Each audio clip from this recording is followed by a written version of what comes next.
Merci. Merci beaucoup. Merci. Bonjour tout le monde. Les petits mots de circonstance que j'aimerais partager avec vous, vous pouvez vous l'envoyer aussi sur vos boîtes mail, à vos téléphones, comme les instruments de communication modernes nous donnent la possibilité de le faire. Mais le secrétariat général a estimé utile qu'à l'occasion de cette commémoration, je vais changer de place parce que nous avons aussi des camarades un peu plus loin là-bas, que nous puissions, surtout que c'est le premier anniversaire de la lâche assassinat de notre frère Chéribé Okende, que cette commémoration nous rassemble un tout petit peu, ici au siège aussi, pour que nous gardions les liens avec les liens entre nous pour chaque événement de grande importance, qu'il soit heureux ou douloureux. Nous sommes aujourd'hui réunis pour nous souvenir de l'honorable Chéribé Okende, qui a été le nôtre,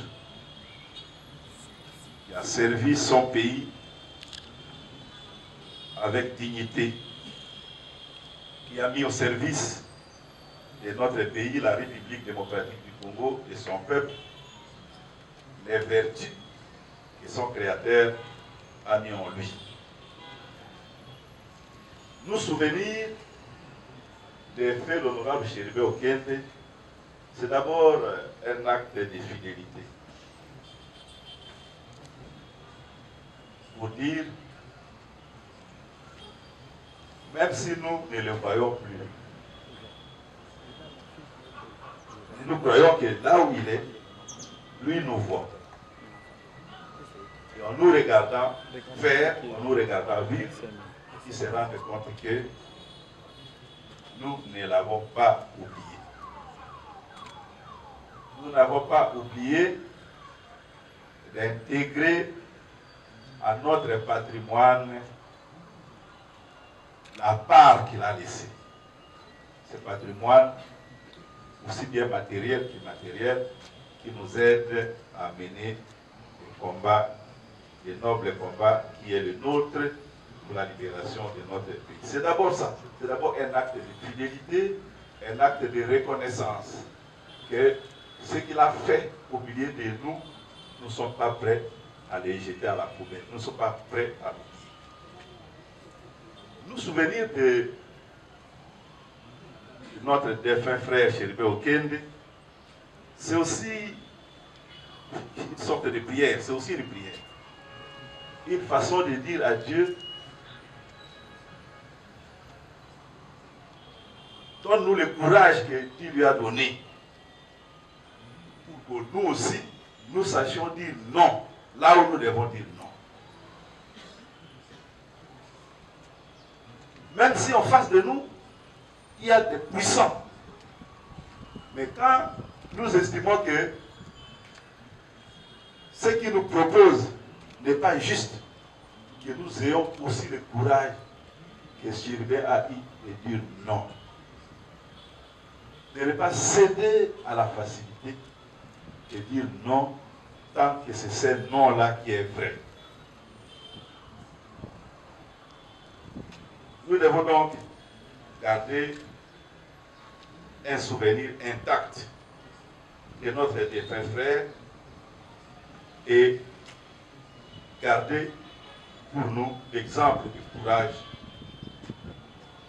qu'il nous a légué. Nous ne devons pas l'oublier. Nous n'allons pas l'oublier.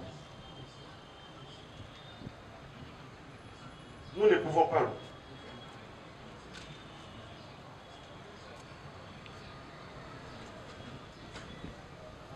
Nous souvenir de lui, c'est aussi faire le point sur le combat qu'il a mené. Puisqu'il a mené pour notre pays, c'est aussi l'occasion pour qu'ensemble nous puissions un peu évaluer, réévaluer la situation de notre pays et nous dire où est-ce que nous en sommes. Donc, comme disait quelqu'un, dans cette ville, dans ce pays, quand nous regardons la situation de notre pays aujourd'hui, le constat général est plutôt amer, triste. Ce qui nous conduisent nous ont enlevé tout motif de fierté. Devant les peuples d'ailleurs, nous, Congolais, nous pouvons être fiers de quoi?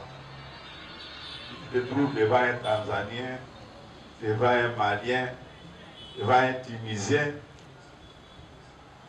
devant un Kenyan, devant un Botswanais. Je ne parle pas des peuples qui sont au loin, ainsi sur notre continent. Nous pouvons être fiers de quoi en tant que Congolais? Peut-être fiers de ce que Dieu nous a donné. Nous avons un grand fleuve. Nous avons beaucoup de minéraux.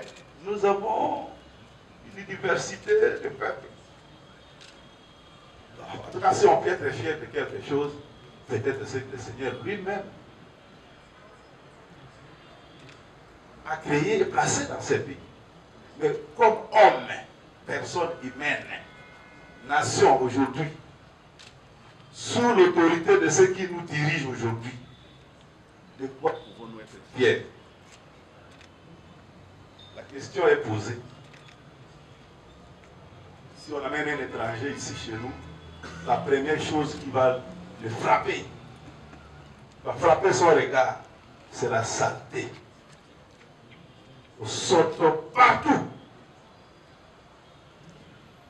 Je ne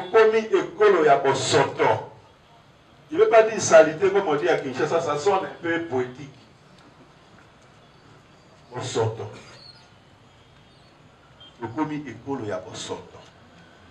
Le pays de la saleté.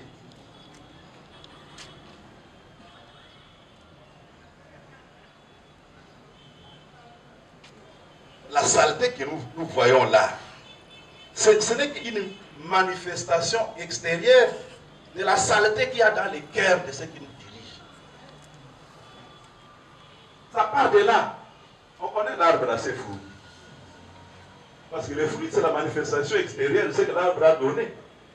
Cette saleté-là n'est que la manifestation, il y a mbindo et assombrir, il y a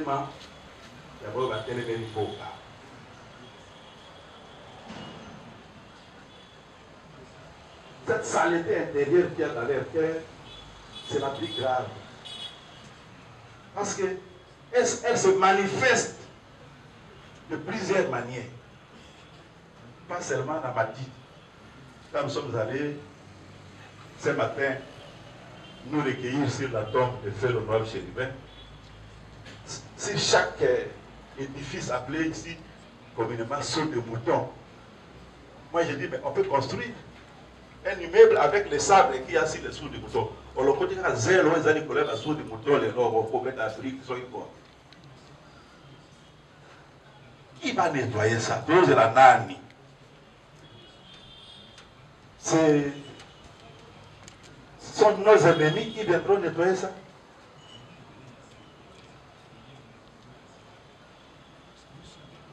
La saleté qu'il y a dans leur cœur se manifeste de plusieurs manières.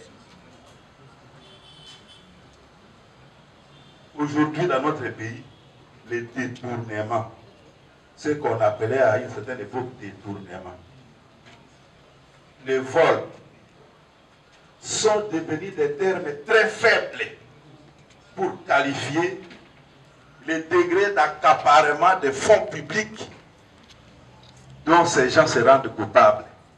Bongo, bazoui, basoko salite, ba détourner. Comme on a détournement, ils sont dans ma casse yago. Il y a pour contenir du cabo bango basalite. 300 millions, 340 millions, 375 millions, 400 millions de dollars. Ce qu'on multiplie par 3000, ce qui 922 dollars et combien de l'eau 2000. 2920. Ça vous donne des chiffres fous. Pour ma calculette, tout ça, on a un chiffre au côté. Bloqué. Une clique se permet ça. Un groupe d'individus limité au côté d'Angabango, tel. Et en matière d'accaparement de fonds publics, en attendant que nos linguistes et autres nous trouvent les termes qui couvriraient plus ou moins correctement ce qu'ils font. Les alibis sautent opposants de Tozoloba, Baïbi, sautent. Eux-mêmes, c'est eux-mêmes qui sortent les chiffres.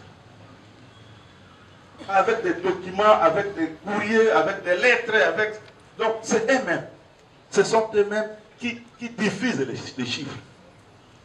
Ceux qui ont bien à partager, ceux qui n'ont pas de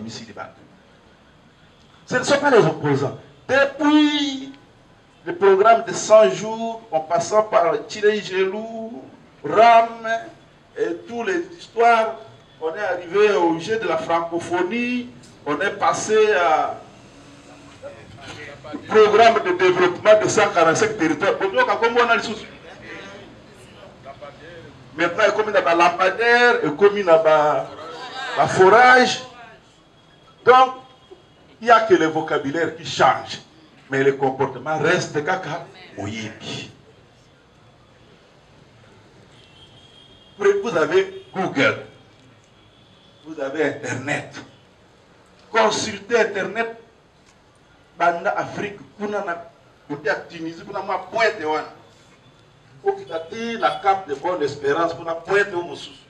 Au Banaraba bengi corne de l'Afrique, ti Golfe de Guinée, Afrique Mobimba. Il n'y a aucun pays où les gens volent 100 millions de dollars à la fois. Aucun. 50 millions, ils ont un scandale. 80 millions, ils ont un scandale. Mais pas l'habitude, ils ont 300 millions, 400 millions.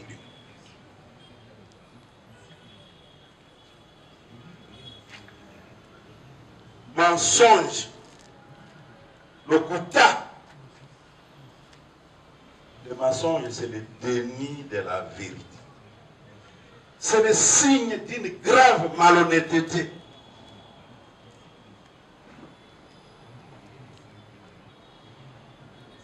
Le mensonge a atteint chez nous des sommets inégalés.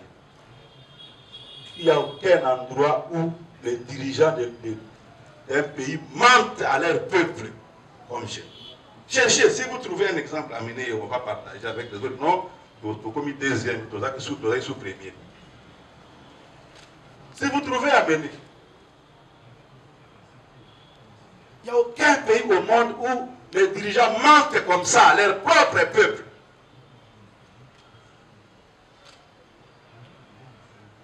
Les mensonges là, c'est la manifestation extérieure de la malhonnêteté.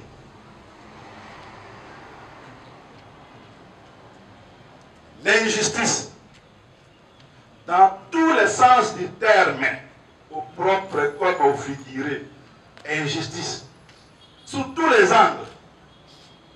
Nous vivons ça dans ces pays. L'insécurité, les tueries, les massacres. Ça se passe comme si c'était dans un match de sport. Telle équipe a marqué 5 buts, telle équipe a marqué 3 buts. On en parle, mais bon, c'était qu'un jeu. Chez nous, on peut massacrer dans tel endroit 16 personnes. Là, 40 personnes. Là, 200 personnes. Le gouvernement de la République ne tient même pas une réunion pour en parler.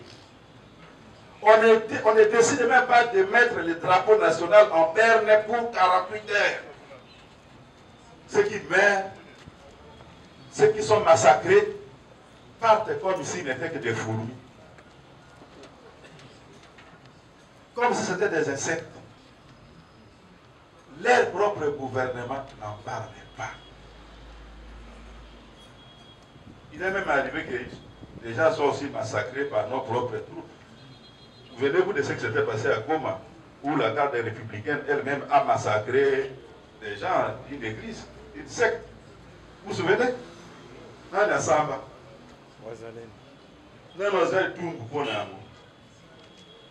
Bien. L'abandon de la population par les dirigeants, population placée dans une situation de misère aggravée. Et pour couronner le tout, pour qu'il y ait chapeau, du colo, il y a l'Okuta, il y a Moïbi, il y a insécurité, il y a injustice, il y a misère à la population, pour mettre, comme on dit, cerise sur les gâteaux, l'arrogance et le mépris de ces gens à l'endroit de tout celui qui ose penser le contraire ou dire le contraire de ce qu'il faut.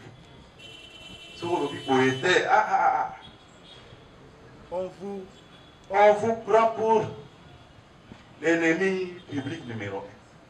Il ne faut surtout pas dire que ça ne va pas. C'est ça ne va pas là qui a conduit au lâche assassinat de notre défunt frère Chiribe Okene. Parce que dans la salle qui est ici, vous vous souvenez de sa conférence de presse, utiliser des termes clairs pour dire nous n'allons pas dans cette direction-là, ça n'est pas. Je ne dis pas que c'est à cause de ça. Je dis, au moins il était de ceux qui disaient ça. Et on ne pouvait pas l'applaudir. Vous avez suivi.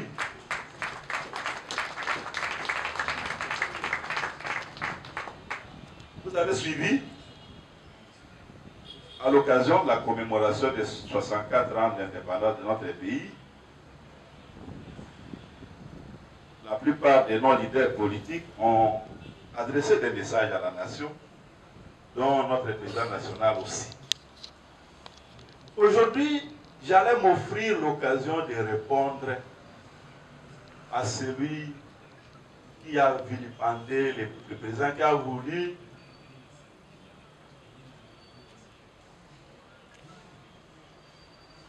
par mépris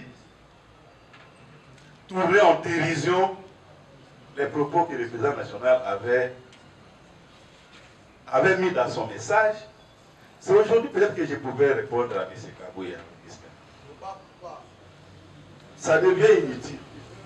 Parce qu'aujourd'hui, répondre à Kabouya serait comme tirer sur un cadavre.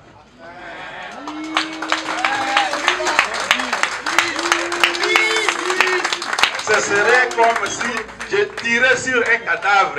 Parce que les cadres de l'IDPS eux-mêmes sont en train de clôturer son dossier.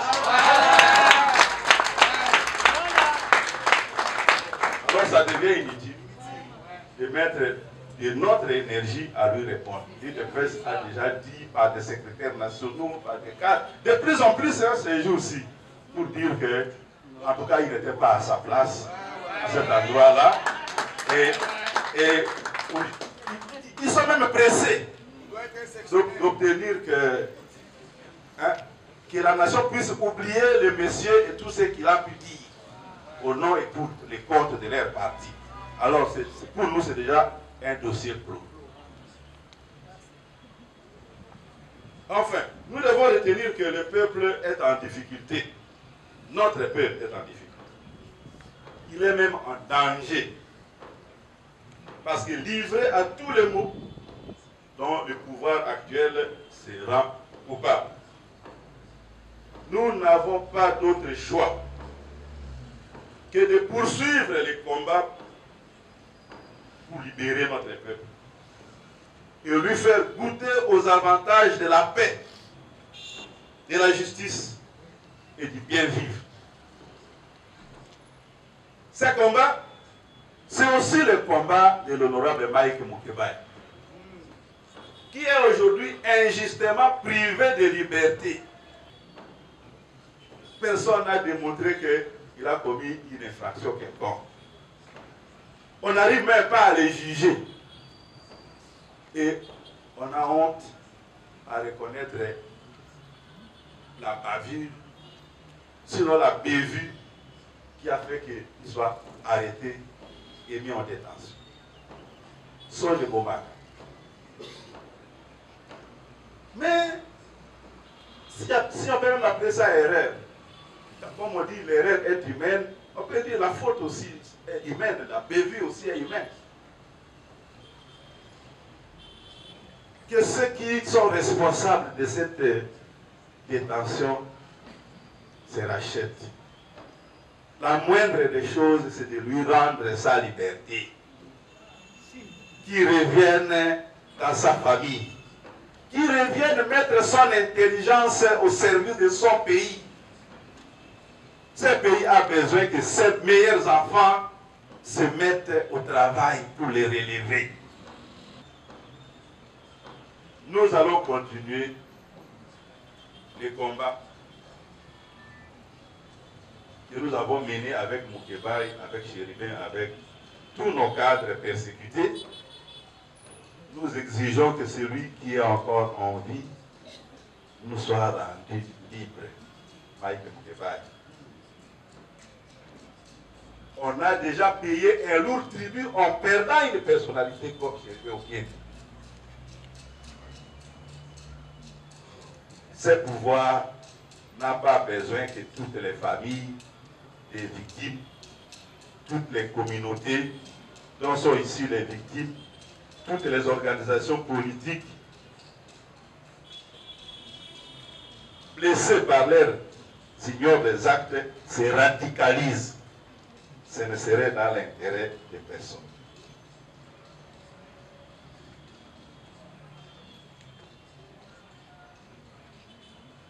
Ce combat doit être poursuivi. Nous n'avons pas de choix.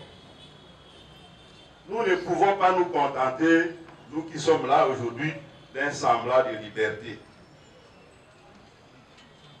C'est pourquoi nous devons rester debout. Car, comme le disait un penseur, un monsieur dénommé Jacques Prévert,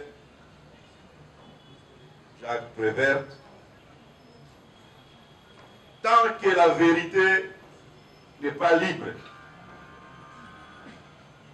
la liberté n'est pas vraie. Et pour autant que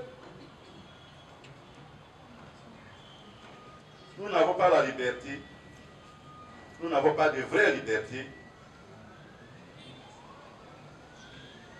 nous allons continuer, nous devons continuer les combats. Les combats pour la vraie liberté. Et la vraie liberté, c'est une véritable libération du peuple congolais. Que le peuple congolais se sente libre sur les terres lui laissées par ses ancêtres. Libre de travailler, libre de s'exprimer, libre de bâtir une nation prospère. Et tant que nous ne sommes pas arrivés à ça, nous devons continuer de nous battre et nous devons, dans ce combat, continuer à nous souvenir de notre défunt frère Chéribin Okiédi qui nous a légué en héritage un exemple de courage et de détermination. Ici au siège, nous allons ajouter à cette commémoration un symbole. Je m'adresse aux amis, à Urbain, à Christian, Urbain Kabé, Christian Mayassi, Kilosho, Stéphanie, tous nos communicateurs. Je voudrais que vous nous associez à nous pour que notre grande salle où Chéribin s'était adressé à la nation pour la dernière fois, avant que le malheur ne lui arrive, puisse porter son nom.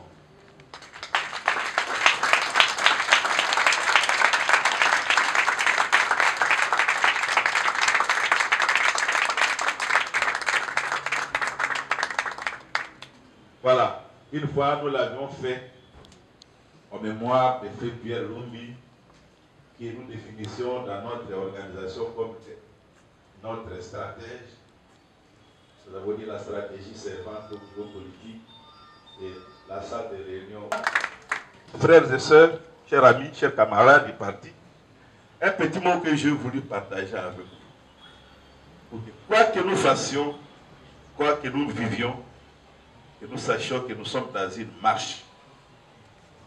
Nous sommes dans un combat pour libérer notre peuple.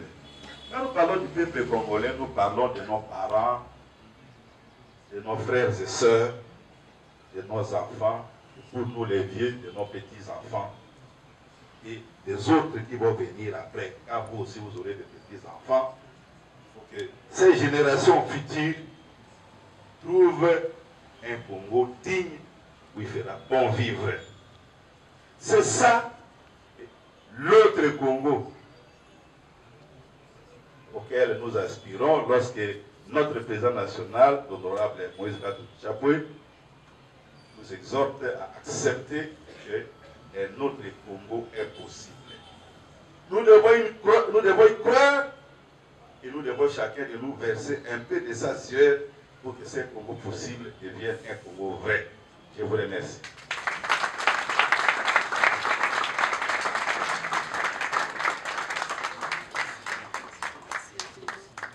Merci, secrétaire général, pour ce mot combien riche, dérangeant un peu, provoquant, mais très profond. Il nous ramène à une méditation, à se poser la question de savoir comment faire ce combat. Le combat que nous devons continuer, nous le connaissons, et la question c'est comment, c'est là où nous devons approfondir la réflexion.